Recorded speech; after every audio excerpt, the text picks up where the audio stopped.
My husband's ex-wife acts like she is still his wife. I decided to teach her what being divorced actually meant.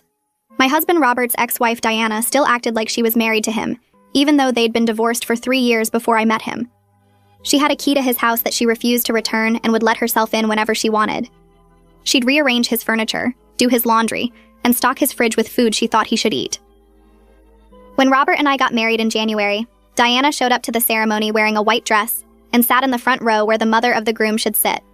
She told everyone she was there to support Robert during this difficult transition, and that she'd always be his first and real wife.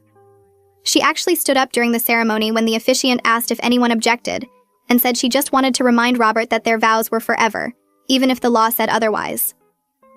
Robert told her to sit down and be quiet, but she spent the rest of the ceremony crying loudly and telling people around her about their wedding 15 years ago.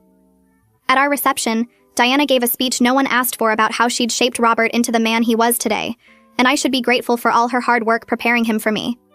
She said she'd always be part of his life and hoped I understood that some bonds couldn't be broken by paperwork. She actually thanked me for taking care of her husband temporarily while she focused on herself.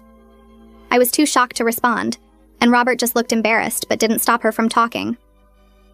The day after we got back from our honeymoon, Diana was in our kitchen making breakfast. She said she knew Robert liked eggs over easy on Sundays, and I probably didn't know that yet. She'd used her key while we were gone to clean the house and had thrown away all my things that she deemed inappropriate for Robert's home.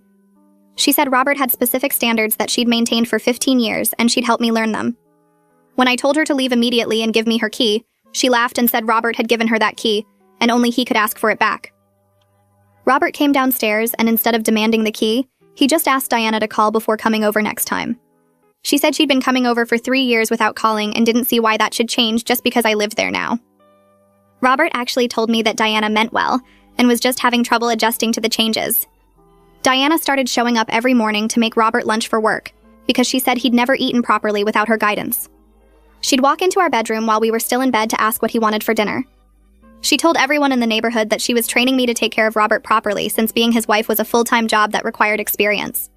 She even called herself to our mail as Diana Wheeler Roberts even though she'd legally gone back to her maiden name Jameson after the divorce. When packages arrived for Mrs. Roberts, she'd claim them saying she was the original Mrs. Roberts and always would be. She joined our gym and scheduled her workouts for the same time as Roberts, saying they'd been workout partners for years and divorce didn't change that. She'd follow us to restaurants and get a table nearby to supervise our dates. She told the servers that she was Robert's life partner, and I was just the current legal wife. She'd send food to our table that she'd ordered because she knew what Robert really wanted better than